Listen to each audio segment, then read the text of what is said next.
Welcome to the 48th session of Bhutan Dialogues at Shinchekhar. I'd like to thank the Center for Bhutan Studies for hosting us and UNDP for co-organizing today's session. Our theme for today is Anticipatory Governance. How future-ready is Bhutan? We are witnessing unprecedented changes brought about by climate-related crisis, rapid digitalization of economies and societies, emerging social pathologies, and new forms of economic and social turbulence, both at home and abroad. The outbreak of coronavirus is a testament to this fast-paced and highly turbulent world. It has pushed Bhutan into uncharted territories, delaying pre-planned long-term projects and taking a toll on efforts invested to overcome health, social and economic ramifications. These sudden disruptions indicate that conventional planning strategies and methods are no longer sufficient precautions against strategic surprises. The conventional course of predict and plan, which involves predicting a single future and developing a plan for the said future, will have to evolve as realities continue to evade best efforts to plan, react, and even comprehend it. Instead, what may be proposed is a planning approach that integrates anticipatory thinking and weighs future opportunities and threats from emerging trends, thereby improving government's ability to prepare for and effectively respond to unexpected developments. Our speaker is Ms. Azusa Kubota, the resident representative of UNDP Bhutan. In her role, Ms. Kubota gives the work of Bhutan Country Office to transform UNDP into a more nimble and innovative thought leader, more effective and efficient at delivering results, and a trusted partner for countries in reaching the Sustainable Development Goals. Prior to her current appointment, she served as the manager and head of office of UNDP in the Solomon Islands and the UN Joint Presence Manager for UNDP, UNICEF, UNFPA, and UN Women. Our host is Dr. Karma Phuntsho. He is the founder of Loden Foundation and currently sits on the Loden Board of Trustees.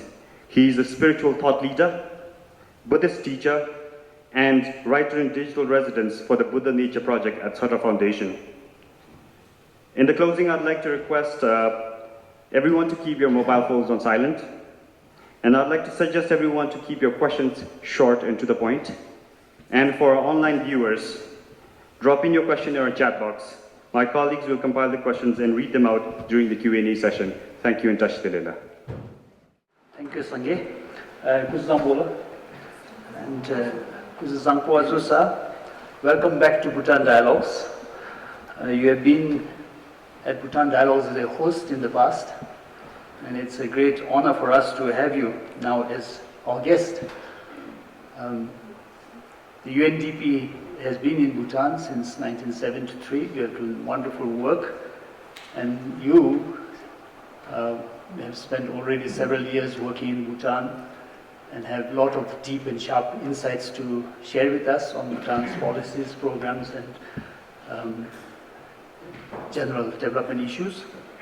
And at Bhutan Dialogues, we aspire to create a space where we can have civil conversations with right speech, mindful listening, and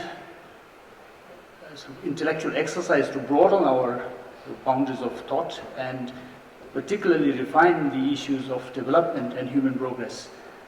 And more recently, when we look at the sort of broad spectrum of development issues, governance has become a very, very crucial topic.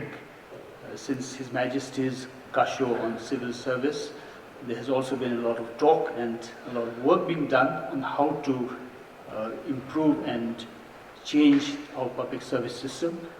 You at UNDP have been leading a lot of programs to help develop the public service system here, and it's so appropriate that we have you here to discuss anticipatory governance today. But before we delve into this topic, I always ask my guests to tell a little bit about yourself, how you came to who you are right now, professionally, personally, what brought you to this stage. If you have any interesting experiences or lessons that you can share from your life with the rest of the audience, and the audience would also understand you better to appreciate your insights if you know you a little bit. Thank you so much for this opportunity. Indeed, now I know what it feels like to be on the other side of the table, so thank you so much again. I'm still discovering who I am, so this is a work in progress. But just to say a little bit about where I come from. I come from a small town in southeastern part of Japan, from Shikoku Island. Shikoku is one of the 4 main islands comprising Japan, and it's the smallest. And I grew up in a sort of a rural setting, and I have gone to public schools, and I have always known that I wanted to see the world. I had that curiosity in me. So when I reached 12, I started learning English in school. That wasn't good enough, so I started taking radio English conversation class. Every morning I got up at 6 o'clock to listen to the radio program. And I saw the language as a way to see the world. Then when I reached 15, I asked my parents if I could study abroad. In a public school setting in rural Japan, my life was almost predetermined, based on your scores. It was clear which school you would go to, that you become a doctor. It was very predictable, and I didn't want to pursue that. And my parents said, yeah, why not? So I went to a boarding school in Switzerland at the age of 15, and I used my holidays to go to Romania to work in HIV/AIDS orphanages. Also worked a lot with the refugees from the former Yugoslavia, and this is when I started my international journey in a way. And this is when I was firmly convinced that in order to address global issues which have no boundaries, we have to come together as a global community to address them. So working for the UN just came so naturally. I was looking at my yearbook from high school, and I already declared I'll be working for the UN. So working for the UN is my dream come true. And so I was able to see perhaps the worst and the best of humanity, and the poorest and the richest of the global community because of my diverse exposure. I think that has made me a well-rounded person, and nothing surprises me anymore.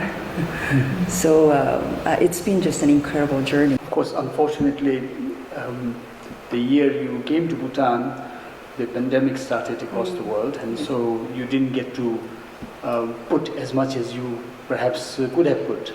But then for some of us who have worked with you as a partner, we have seen you be highly productive, very nimble, showing a very strong, driven leadership. How would you compare your experience in Bhutan with the other countries you have worked in? Are there pluses, minuses that you would like, say, the Bhutanese to learn, particularly from your experience? Well, thank you. Thank you for saying that kind words. Every country is different, unique, so it's not right for me to compare. But I would say that Bhutan has been just so special. Highlight of my UN career, I could say. I think the smallness of the country, and I would say the community, has allowed me to learn quickly, and also to operate at the 30,000 feet, very high policy, strategic level, working with senior leadership of the country, while going down to the grassroots level, working with farmers, entrepreneurs, students, at the very grassroots, tangible level. So for me to be able to navigate at both levels, going up and down, like yo-yo, really allowed me to see the impact of policy work and application of that in the ground, and feedback. So in that sense, I would say Bhutan itself is a small experimentational laboratory where the impact of your work is immediately felt. And in that sense, it's been just so wonderful. And for me, the general appreciation for the work we do as a multilateral system, the the appreciation at all levels has helped us to be agile, nimble, and productive, I hope. Obviously, there are many movers and shakers at the highest level of government who appreciate the partnership with the UN. So we have incredible access to decision makers.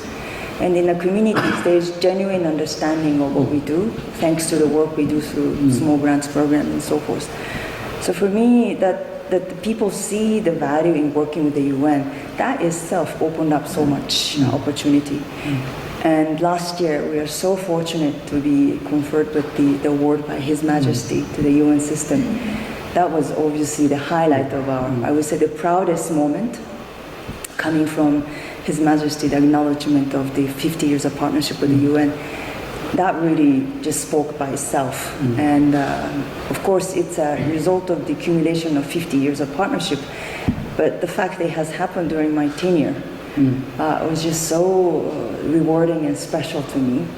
So in that sense, I always tell my team, this type of appreciation and eagerness to work with the UN shall not be taken for granted. In many of the member states, our value systems, value propositions may not always align with each other.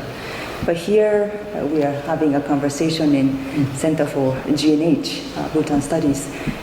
The convergence between the UN's normative belief, SDGs, GNH, leaving no one behind, just allows us to work more efficiently in Bhutan. So in that sense, very special. So a great experience and story. But if you look back at the UNDP work in Bhutan, Bhutan has become a UN member in 1971. Soon after that, 73 UNDP starts working here. If you look at Bhutan's progress, especially on Human Development Index, I think the earliest of clear data we have, I think it's from 2005 or so, where we were ranked 134th with 0.53 scores, and then 2020, 15 years later, we're still 129th with 0.65. Would you see that as a big improvement in comparison to other countries, or could we have done better? Could UNDP have done better? First of all, HDI is not about competition. It's for every country to see its own ranking and scores and have national debate around what could be done better. So I know when we have these ranking systems, everybody's eyes will be focused around, okay, we're number this and that. But HDI is not about steering competition amongst the countries. So that's my opening preamble. Then when it comes to HDI, we have to remember global community as a whole has made tremendous progress in HDI. Some countries have almost eradicated poverty in a century, right? So look at China, how they have managed to eradicate poverty. So globally, we have done so well. So when everybody else is doing so well, of course, your ranking per se may not go up. But that's also the point. Now, when a big country like China can eradicate poverty, and a small country of 700,000 people, UNDP working here, the RGOB always working, why couldn't we eradicate the 8% of the population? It's poverty.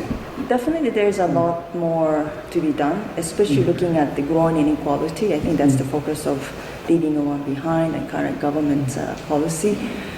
So there's definitely a lot more room to be improved. But in terms of UNDP's effectiveness, that's also something we are constantly reflecting on.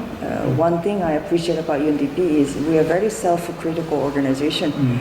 We are constantly looking at our contributions, and so does Bhutan. So a lot of the challenges might have been also because UNDP has to always work in tandem with the local government of Bhutan and local partners. So in terms of UNDP's relationship with the Bhutanese counterparts, what would have been the main challenges and issues in the past? How do you see it going forward? I mean, we are always seeking for ways to improve relationships and efficiency. So, I think our relationship or partnership in Bhutan have been quite positive and fruitful, so I want to start on that baseline. But as is the case in all the countries, UN still continues to be seen as a donor. We have a very unique mandate given by member states of the UN, and Bhutan is one of the member states. So we are Bhutan, Bhutan is the UN. We have a very different mandate from, for example, bilateral partners. And we do bring in resources. We certainly help Bhutan access various vertical funding resources and so forth. But at the end of the day, our strength is technical, substantive value addition, connecting Bhutan to the rest of the world. So Bhutan can learn from other countries, and other countries can learn from Bhutan. Our strengths should not be measured by the amount of resources we bring in. But as long as our partners see us as a donor, we cannot be a very effective, substantive partner to enrich the process and the outcome of results. And I think in Bhutan, there is still tendency to look at issues from a sectoral lens, which also inhibits cross-sectoral partnership and collaboration. And UNDP, as UN's development program, I think we are one of the few agencies which started this notion of integrated solutions, and so do all the other UN agencies now. But I think this sort of shift in looking at the challenges requires a little bit more work. I think we need to talk more about moving from aid to trade, and especially with our graduation from this developed country group, that may change the way UNDP would work in Bhutan, I suppose. Will there be a major difference in how UNDP engages in Bhutan during LDC status and post LDC? For some agencies, the resources that are channeled through headquarters and so forth are determined based on the LDC status or not. But for UNDP, we're here to stay. We are here to contribute to Bhutan's development challenges, solutions. So our presence would not change, but how we deal with, how we channel our support and services would have to definitely change. And I would like to talk about the new offer of UNDP, which is Accelerator Lab. For us, the implementation, I would say design, implementation, and oversight of these multi-year, large-scale projects will continue to be bread and butter of our operations. We have several $1 million program on climate adaptation and so forth. It will be there, of course. But we realize that when the world around us is changing so fast, and the changes that are happening are changing, we cannot be confined to a very static model of partnership. Of course, these multi-year projects are very important, but it comes with certain rigidity because it goes through a very tight scrutiny review processes. So we need to have a very quick turnaround and nimble modalities through which we can help the government with fast-changing challenges. So Accelerator Lab offers tools and instruments to allow us to respond very quickly. And also help with the government to, or the partners also, not only government, but partners to start having this mindset shift in approaching challenges. Thank you for drawing us to the main topic. So through your Accelerator Lab, you've been working a lot on the anticipatory governance here. And we have very fortuitously an audience of public servants who are also delving deep into the issues as researchers. So can you share very quickly the summary, the gist of what anticipatory governance means to you and UNDP? What are the different sort of aspects that make it? So I would say I'm not a futurist, I'm not a magician, I can't see the future in the crystal ball. I think sometimes it's easier to explain what it is not. And I also explain why it's needed. Now, I mentioned that the world is changing very fast, we hear this from everywhere. So the premise is that we don't know our future. Right? There might be multiple futures, there might be multiple opportunities and possibilities.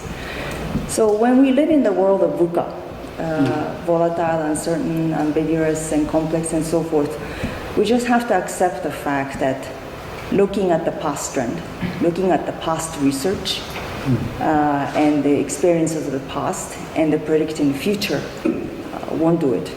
That's the premise. So anticipatory governance requires us to imagine, predict multiple future possibilities. And in order for us to do that, we have to be constantly having the antennas out there, sensing what's emerging, sensing the early signs of changes, and infuse those in your day-to-day planning and action and policies and strategies. And anticipatory governance also requires us to understand that challenges we are faced with are interconnected, complex by nature. So no one single entity, no one single institution or ministry can address these challenges. So it forces you to work in collaboration with others. Just breaking the silos, it becomes very important. And also rely on real-time data. Of course, governments continue to do periodic big surveys, 5 years, every 5 years, 10 years. But they often are very expensive. And by the time you do computation and analyze the data, the reality has moved on, right? So we need to complement that with constantly gauging what's happening through big data, using administrative data. And it's possible, and it has become less expensive thanks to technology. So it just means that we have to be much more willing to unlearn, learn to fail very quickly, and adapt and adjust. And I'm very mindful because I come from big bureaucracy called the UN, same with the government. The bureaucratic systems, because of the planning cycles, rigid financial regulations and so forth, bureaucracies don't always cater to that sort of culture. But I have to say many governments, cities, have adopted this anticipatory governance. And I think the rate has accelerated during the COVID time. Because same in Bhutan, we had to make decisions with 20%, 30%, 40% of suboptimal information. We just have to react. So being inactive is not an option. Being reactionary is not fast enough. How do we allow us to be proactive by anticipating multiple futures? I think that's really the gist of anticipatory governance. It's nothing new, but I think the need for that has been amplified by 100, 200, 1,000 times because of the COVID. And we got a lot of opportunities to experiment some such very swift practices. But then, Azusa, I've been reading your piece in Book Journal, so for those of you who want to know more about this anticipatory governance, Azusa has published an article in the Book Journal, issue numbers, volume 7, issue 1, and then there's also a blog on the UN Bhutan website, authored by Azusa and Sokezamo. I was reading your writings, and this anticipatory governance has so many components, as you just listed them. And some, I must say, I'm also extremely in favor of things like innovate first, regulate later approach, to not have a positive list, but rather have a negative list approach, so people have the freedom and that liberty to try out new things, to innovate. And particularly like you, the example you cited, which we have also been using for the roadmap, Estonia's once-only policy, that once a citizen has submitted, say, my ID card, why should I keep submitting to so many different government organizations over and over again? Right now, you have to do that almost everywhere. Such things, in a way, are doable because they don't incur a lot of expenses or resources. But then, let's pick, for instance, your idea of real-time data. Do we have the capacity to get that kind of data? NSPC, National Statistics Bureau, as it is struggling to have up-to-date data. You look at, for instance, health. I have been looking at some health reports. The data is very, very unreliable, let's put it. So how do we actually work on real-time data when you don't have resources, financial or human, to do that work. Is there a sort of a example that we can learn from other countries to do it cheaply and swiftly? Yeah, so on the real-time data, let me start from there. I think UNDP, we have centers in Singapore, which is supported by Singapore government on sort of foresight and anticipatory governance. We have tools developed and tested to allow government institutions or anybody to look at the readiness in these areas. One is public service innovation readiness. This would allow you to look at everything from individual capabilities, data requirements, to do a comprehensive assessment as to where you are and where the investments are needed. And this sort of analytics would allow government to know exactly where to invest. And we also have something similar in the area of digital readiness. So if any partners in Bhutan are interested, we can help you quickly do that using online survey tools and so forth. That sort of analytic is very important. Otherwise, you don't know where to invest in. And one mindset I like to challenge is that oftentimes starting something new or doing things different requires a lot of resources. And that's not necessarily so. I have already said that the data is already collected anyways. It's the matter of finding the points to connect these data points for more efficient analytics. I have talked about this Foresight Hub and in the journal. It doesn't have to be a physical establishment. Now, I often hear, as a good friend of Bhutan, whenever we present something new, I'm always confronted with the question, where are you going to build this infrastructure? The infrastructure comes first. So when we started this Accelerator Lab, I was informing partners we're starting this Accelerator Lab, the first question was, oh, you're building a lab. Where is it going to be? How many stories? Do you have money for it? And I said, I'm not building anything. Well, I have to knock down the wall of the office because we are getting more people. But apart from that, we have 3 very driven women officers. One is head of exploration, head of experimentation, head of solution mapping. Very strange titles, but those are their titles. They all report me directly. I place them right in the middle of the program section. We have a completely open work space, no cubicles, no walls, anything. I place them right in the middle so they can work seamlessly, like organically, with the rest of the program. So infuse these innovative ideas. Did it cost a lot of money? Not really. It's the Future Lab or Future Center is about having dedicated capabilities to mainstream future thinking and different ways of doing things across the public sector. For that, initially you will need dedicated capabilities to do that, especially sense-making, coming up periodic analysis of what is going to happen, what will be the possible future, and stress test various sectors, strategies, and so forth, and plans. You need that dedicated. It could be one person, it could be 2 people, but I don't see any need for building anything. It's just a matter of repurposing capabilities. And once you do that, such functions, such capabilities can be decentralized.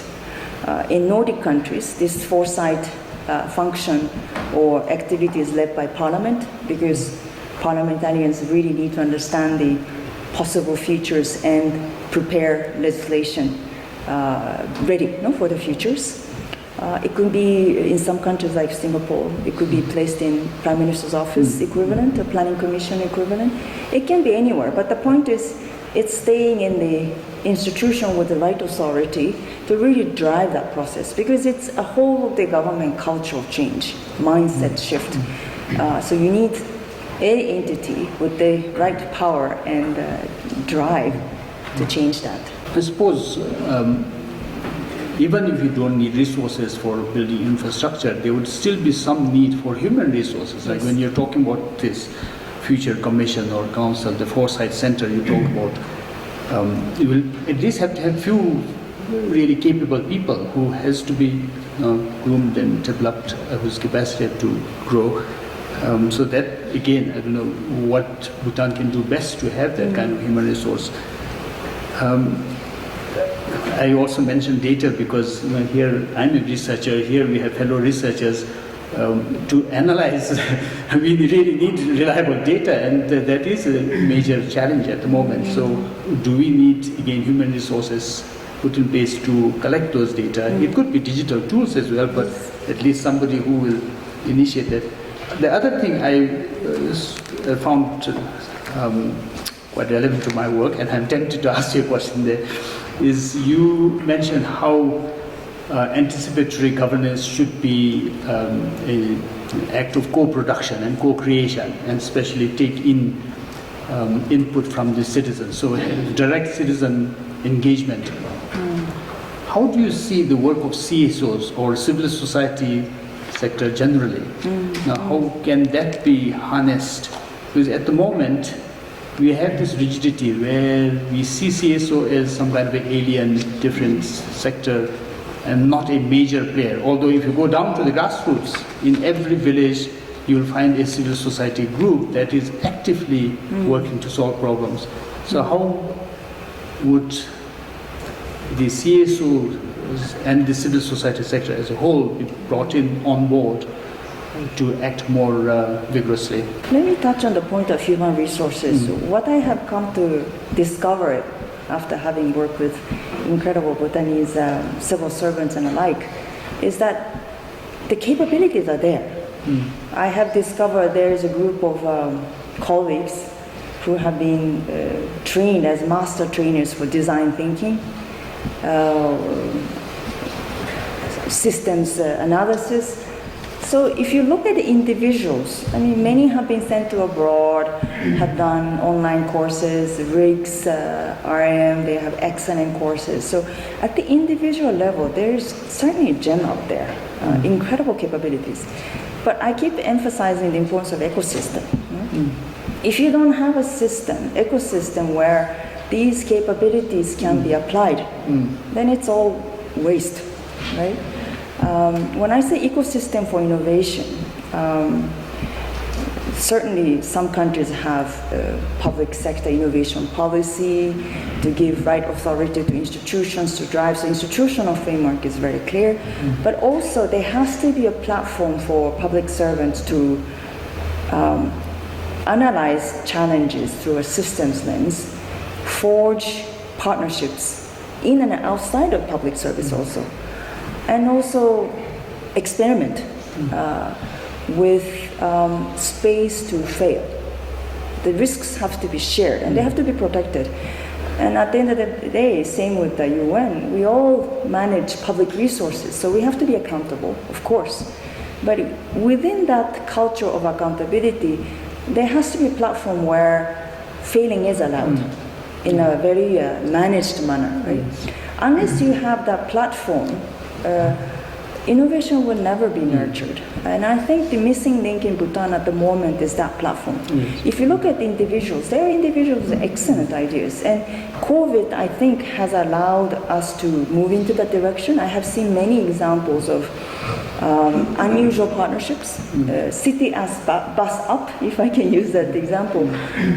The speed at which that Thimphu city authorities and the young tech entrepreneurs and UN came together to experiment that city bus up was just phenomenal. I think COVID allowed us because we also the Bhutan vaccine system, that app, Sangi was part of that conversation, but just those of us who are interested came up with this app within a month or two. And that sort of partnership with the private sector really flourished. So I really hope that sticks and see civil society, private sector as credible partners to deliver results quickly. And for that, the bureaucracy also has to have agility to allow for that sort of partnership.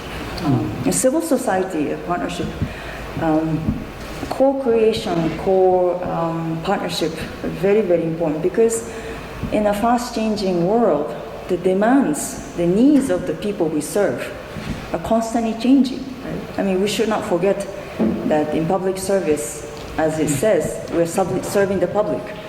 I'm an international civil servant. I'm a servant to the international community. The people are out there to serve.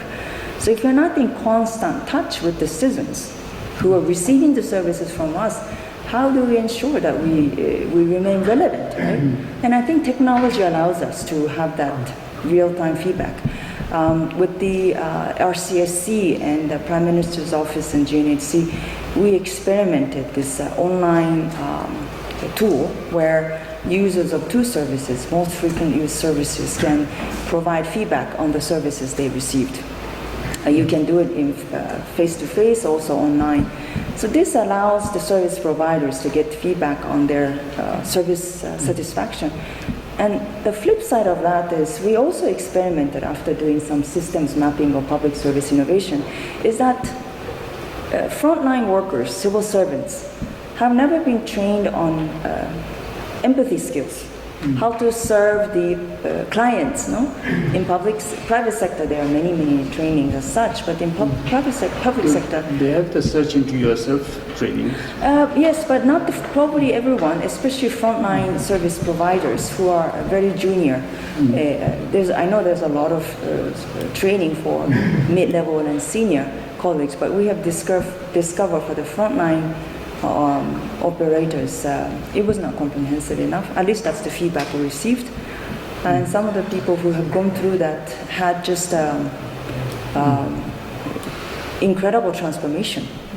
So I think it has to go both ways, building the capabilities of service providers, but also providing an opportunity to service recipients to provide feedback. So there's a healthy circle. Yes. I'm going to ask you about what you think should be the changes or improvements we should make to help the private sector, because like civil society sector, the private sector in fact plays a much bigger role in the economy, and in spite of the individual human capacity, we are seeing a lot of young people, capable people, well-educated people moving out of the country. In fact, I was teasing Jerry, our friend, that a lot of them also have been moving out to the government, to the UN house. So how do we address this challenge? Now, in spite of individual capacity, we are still facing issues with human resources. Perhaps the question is really in the economy, in the remuneration and financial matters. What can Bhutan do to address this? I think it should be answered by the Bhutanese people. Well, UNDP has a responsibility to answer. I'm a visitor to Bhutan, looking at this from a bit of a distant eye. I mean, you have worked on the 21st century economic roadmap, so you know the challenges of the economic sector.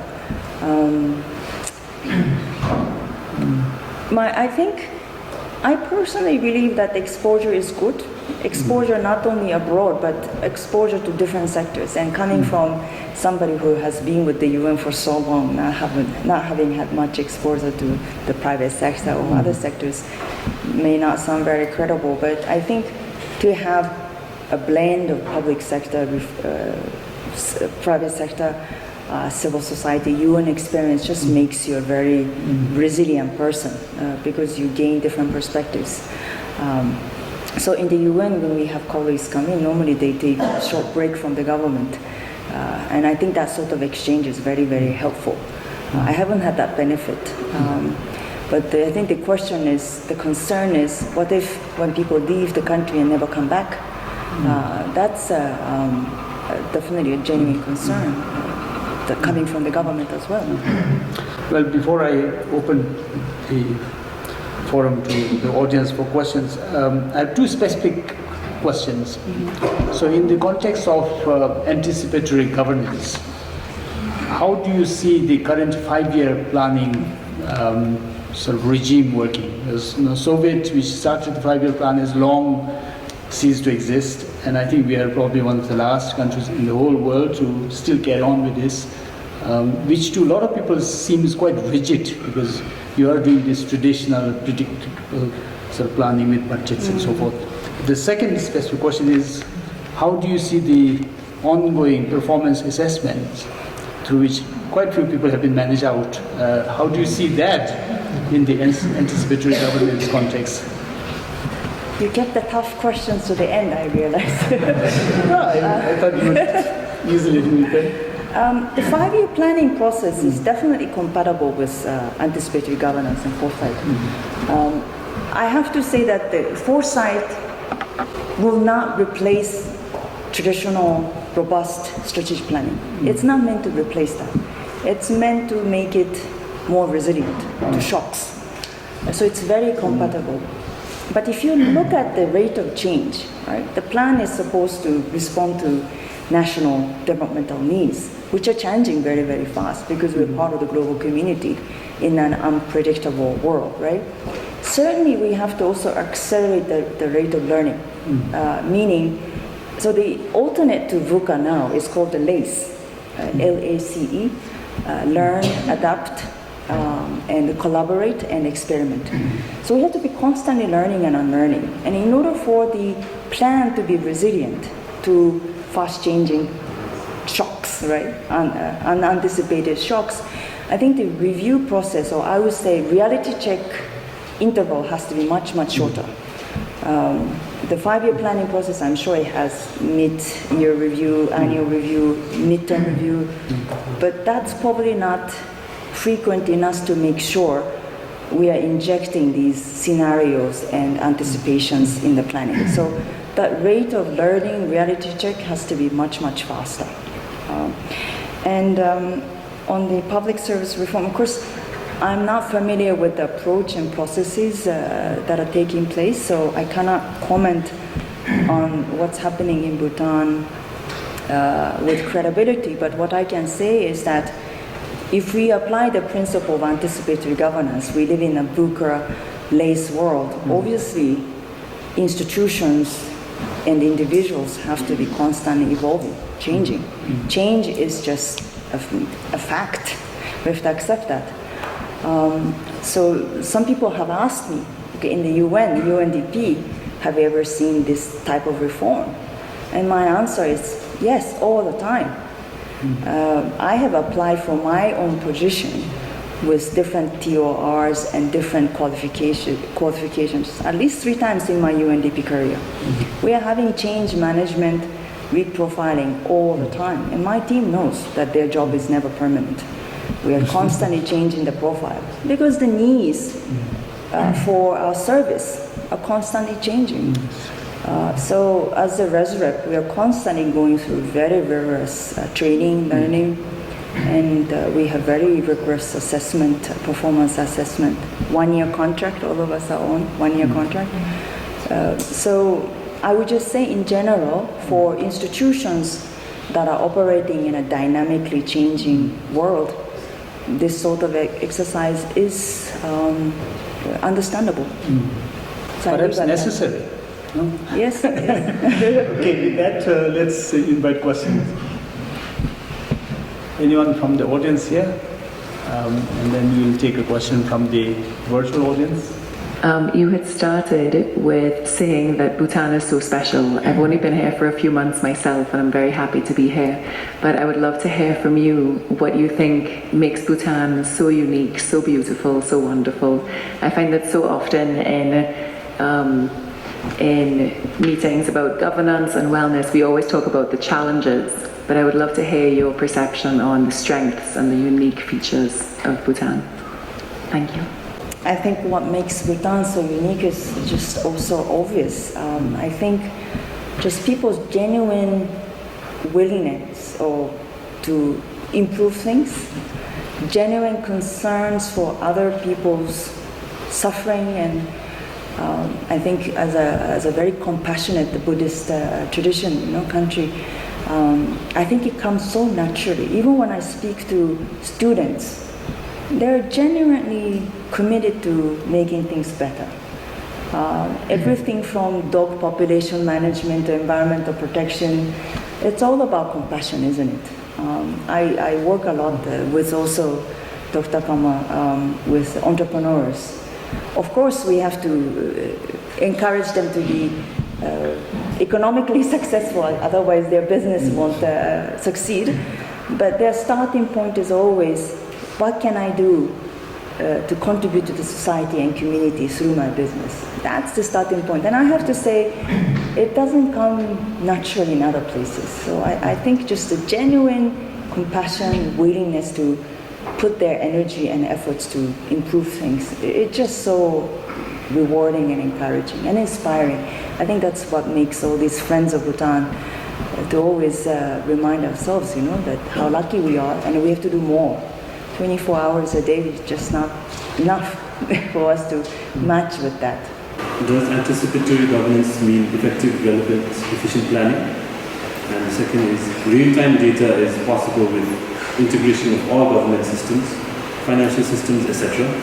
Bhutan lacks integration not because of limited resources, but because of collaboration. What are your thoughts on this? Well, the hope is that when you build in foresight and anticipation and planning, it'll be more effective and efficient. That's the hope. I think Dr. talked about this approach being potentially very expensive. And I would argue by saying that actually investing in a large size program without testing some ideas first can be very costly because you actually don't know if it's going to work, right? But if you test a prototype, test it, experiment it in a much smaller scale, in a much more risk-informed, risk management environment, and invest and scale up in that prototype that has been tested, actually you save a lot of money in the end. You may be investing in a policy decision that may not work at all, but before you know it, you would have rolled it out to the rest of the country. Very expensive. So yes, it can be efficient and effective if you do it right, through right collaboration and partnership. And I fully agree that recognition that challenges are complex, challenges do require multiple partners coming together. It's absolutely important. Take the example of youth employment. So Accelerator Lab, when it was launched, through consultation, we have selected 3 frontier challenges. We call them frontier challenges. They are wicked, very complex, tricky to address. One is public sector innovation, another one is waste management, and the last one was youth employment. And when we did the systems mapping of pain points, leverages, try to help us understand the drivers for the trends we are seeing, and we're really challenging our assumptions, it became very, very clear that this was a sector that suffers from siloed approach. And I think over the course of the COVID response and so forth now, various ministries are coming together to look at this issue because it has to be linked with the educational system that would address skills mismatch. It would have to be also related to the economy, what future skills are required for future economies. We have to anticipate so that what we are training now will be relevant for job market 20 years from now. And of course, Ministry of Labor, other ministries have to come together, and civil society organizations that are working on access to financing, training, business mentorship, and so forth. So definitely collaboration going over and above your institution is a must. So when you talk about how failing should be allowed because then only innovation will grow, and that should happen within accountability. So I was really interested in knowing, because given the systems that are put in place, I know that, and I think we all would agree, innovation, there's not much room for innovation, and rightfully so, because accountability is always important, and therefore the systems coming with it. But what do you think should change and how it should change? And I know that you don't have, you can just give few examples from your experience of working for Bhutan till date.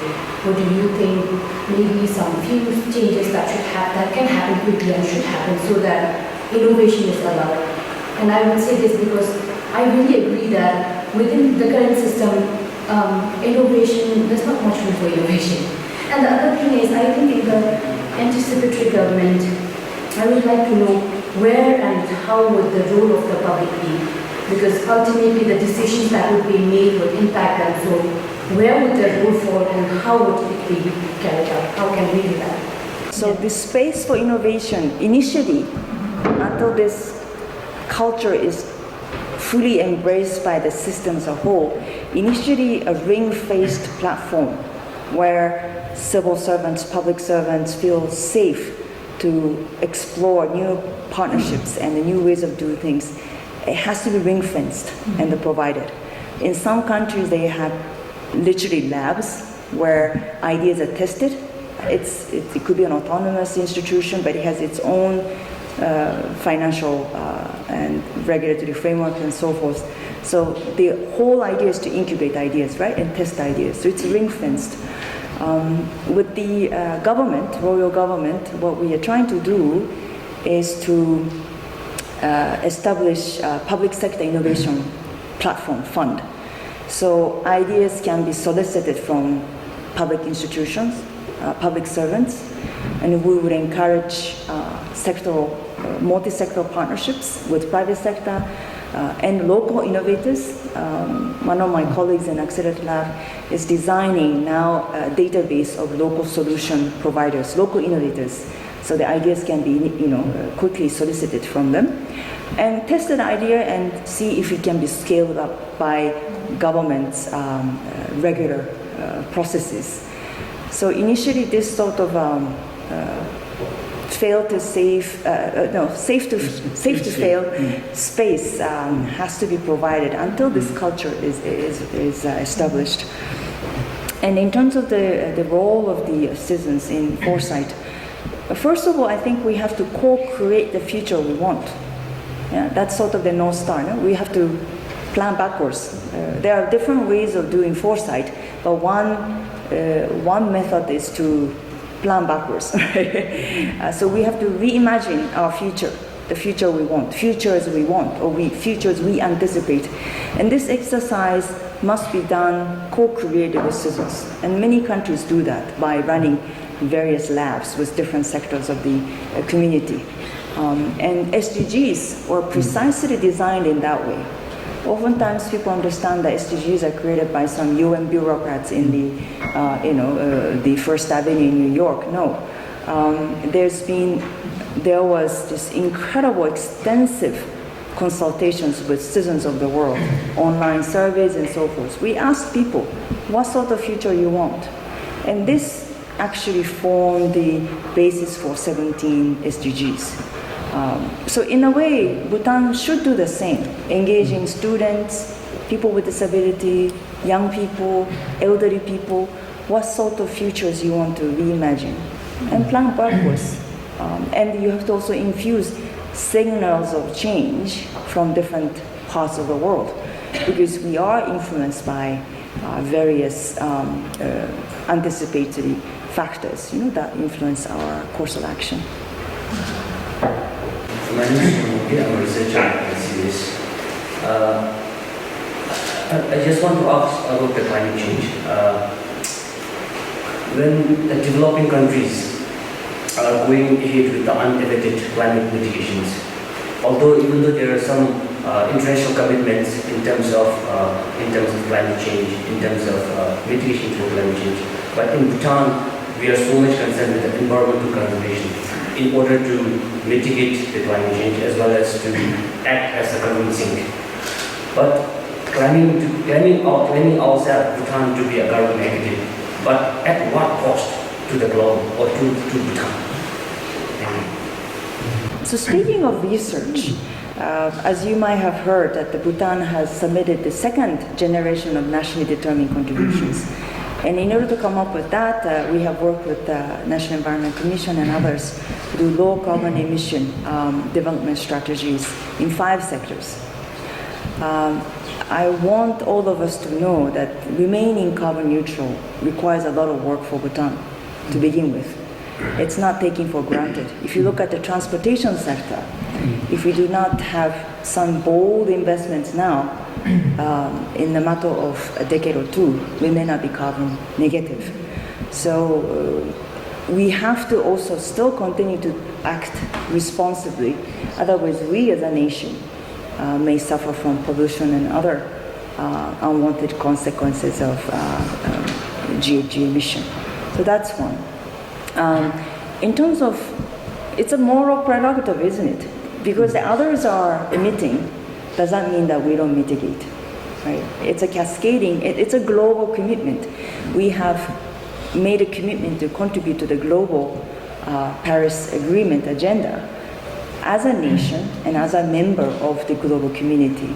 So I really hope that sincerely that Bhutan as the global climate champion will continue to show the role model, right? The exemplary role model by really investing in the commitment to remain carbon neutral for all times to come. And it does require work, and it does require resources. Most of our climate mitigation and climate adaptation projects that UNDP has with the government are foreign funded, meaning that they are funded by Green Climate Fund, the Environment Fund, Global Environment Fund. Those are global resources, mechanisms to draw investments from many member states, right? So even the adaptation mitigation efforts we're investing here are the results of global commitment. So I think it's mutual, it's reciprocal. And as long as we are part of the global community, I hope Bhutan as a climate champion will continue to be committed to remaining carbon neutral and also contributing to global efforts. When you began, since no one is magician, we cannot really see the future. But anticipatory governance is basically on co-creating the future, as you said. But I wonder, how long is that future predictable? What is the advisable period of that future? For instance, like I know we had a future envisioned long time back. A very probable example could be our Vision 2020. I think that has been envisioned almost 20 years back, but now we are into 2022, and I think it has been a missed vision. So in this way, what land of future is the predictable future, or rather advisable future? Thank you. Very interesting question. So my question back to you is, has that Vision 2020, future vision, ever been revisited? That's the difference between anticipatory governance and conventional long-term strategic planning. So in the foresight exercise, normally one would look at 10 to 20 years from now. But it's not the one-off exercise. And if we are trapped into that, one-off thing, then we are really not being anticipatory. The point is we are constantly revisiting our assumptions about the future. So the Singapore Center for Future Studies, for example, there is a body, right, the Future Center, injects this disruptor, right, signs of change every 6 weeks or 8 weeks, I'm not very sure about the interval, I think it's 6 weeks, to force everybody to do the stress test of their plans. No? It's very frequent. You are questioning your assumptions about your future all the time. So if you think, okay, we get together in a nice conference room, reimagine our future one time, and go about with the usual planning and forget about it, then it's not foresight. So that's basically the difference. Thank you. I think with Vision 2020, Bhutan has fulfilled about 93% of the targets, or fulfilled its goals, but the 7 goals set for the economy has not been fulfilled, is what I know of. Anyway, but talking about climate action, in which you are relatively involved, recently 100 researchers and scientists have signed a petition to the UN to drop the SDGs because they are proving to be unhelpful and redundant. In fact, they even thought the UN's work is some kind of a greenwash. Now, greenwash basically means you're marketing it as green while you're not really committed to being green. And the whole point seemed to be, including perhaps the accelerator labs, because if we are really accelerating growth, if that's what we are seeking, shouldn't the focus now be to sort of bring down the acceleration, especially with the developed countries? Now, the developing countries like Bhutan are paying a heavy price to save the environment, which the developed countries actually are not really about much, at least seriously, because their consumption levels are extremely high. Maybe this is beyond the UN's mandate or power, but what should the UN do to sort of hold the developed countries responsible and then curb their growth while bringing up the developing countries? In that statement, there are few assumptions that probably need to be revisited. First of all, SDGs are not the UN's making, as I mentioned.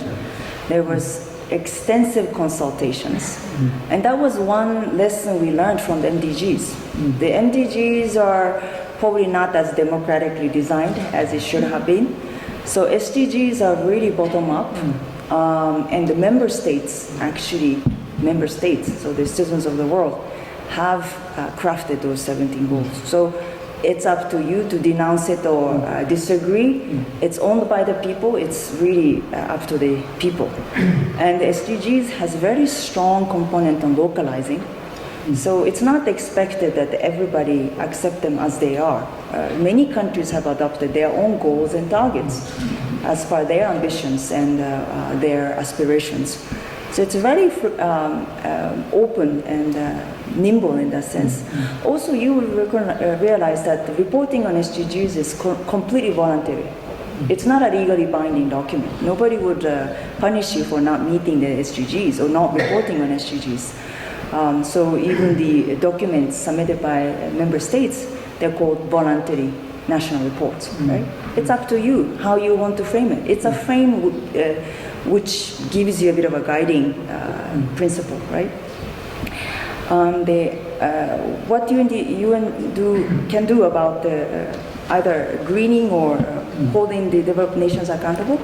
Well, if you look at the question is there a trade-off between staying green and developing economy, right? And I think the Bhutan has shown that it doesn't always have to be a trade-off. And I think if you look at also the developed countries with the COVID pressure, a lot of revolutionary greening pledges have been put forward. Many European nations, including some of the industrialized countries in Asia, have come up with a target of completely going renewable energy by a certain time, 2050. Or replacing all the automobiles with EVs, right? These bold investment statements are made. So in a way, there's a realization that, okay, damage has been done, but in moving forward, there's enormous commitment to do things right. And I think technology allows us to do that. If we embrace them, if we embrace the potential of technology, I think the potential is limitless. So I think there's still hope to turn the trend around. The climate change is real. It's very scary. I think it's time to even stop debating whether trade-off is there or not. We just have to accept the fact we have to save our planet. We have entered into the era of Anthropocene. Humans have enormous power to change the course of action, and we have to realize this power. It's really up to us. Well, one last question from me. I'm quite curious to know from you. So, if you apply the anticipatory governance approach to the UN itself, so for instance, pre-COVID, you had consultations done and the member states come up with 17 SDGs. But if post-COVID, a lot of people, like these 100 scientists and researchers, think they should be dropped. How does this feedback group sort of work in the UN? How nimble and easy is it for the UN to change and be proactive, always be agile and nimble? It's a wonderful thing for a country. How is that practiced in the UN itself? Yeah, well, I can only speak for what we have been doing in Bhutan, because that's the area that I'm very familiar with. As I said, some of the multi-year projects, they are bounded by multilateral processes, right? So there's very little room for agility, unfortunately. But look at the Accelerator Lab, we're extremely agile. They don't even have a work plan. We don't have even a work plan. When the COVID hit, public sector service delivery has become a major challenge. Some of the communities in far-flung places just could not access services. So we went flat out in testing new solutions. Digital was not part of our business offer, but we have tested e-litigation. We have gone to Sakten all the way to remote places to see how this e-litigation system can help people access justice services. We have gone also flat out in telemedicine. We have introduced the ICTGs. We have also worked on cutting the turnaround time for service delivery for 2 services, working with public sector institutions, which was not part of our service line. We also tested small grid-tied solar farm in Rubesa as a way to show that renewable energy can be an alternative. Now it's being scaled up by the government. We also worked much more closely and much more nimbly with civil society organizations like Renew, Loden, YDF to address the needs of the vulnerable populations. We brought in also financial institutions to make sure that the vulnerable populations can access finance to start up business and so forth. So we have tested new partnerships. City Bus Up is another, Bhutan Vaccine System is another. So we have really expanded our scope of offer. And this happened within the span of 6 months to a year. And now there are sort of foundations for our partnership with the governments to scale up. So if you ask the team, we are going through an independent evaluation of our program. Our program looks dramatically different from 2 years ago. It's a very different program. And Accelerator Lab and all of us have really worked with the government to make sure we focused on showing what was possible, showing the teacup to show that it's possible and for others to take. Well, wonderful. Some bureaucrats may be sticking to the book and being very passive and reactive, but you know, as you have just shared, been doing quite a lot, very energetic, very agile, driven. How do you keep yourself on top of things? Is there anything that young people should learn? This is a question I ask all the guests. Is there a habit that you have which helps you keep mentally and physically fit? Well, first of all, I want to give a qualifier. No, this was all possible thanks to my incredible team. I'm just so lucky to have a team. But we can't have your driven. team, you see, so you have to give something that we can have. what I can have. I don't know, how do I draw a lot of inspiration from people. So I try to speak with a wide range of people, age group, nationality, profession, speaking to people just outside of Bhutan. I try to stay in touch with my friends, inspirational people, to really draw ideas. It's so important, especially in a small country. With COVID, moving in and out was very difficult. So you could be very insular, no? So I try to really get inspiration from many people. But also, thanks to Bhutan's inspiration, I started practicing meditation, but also I try to do yoga morning and evening. That allows me to really put my thoughts together. And walking in the forest, I know you're an avid walker, I love walking in the forest, mountains. These quiet moments, I have come up with some ideas while walking through the forest. So those are sources of my inspiration. Thank you. Thank you very, very much, Azusa, for joining us and sharing your insights, experiences, wisdom. I normally end this session with a Bhutanese or sort of Himalayan cultural saying. I thought this was quite appropriate for futuristic foresight, anticipatory governance from Sakya Lekshe. A lot of you may know this book. Puksu dubar minubi jawa lekjang jugmirung. Kongbi nangdo mijuwi kaze shimyang sushiza. A project which cannot be executed in the future, though great it may be, is not worthy of application. Who would eat a dish which cannot be digested, though delicious it may be? So, thank you very much for joining us.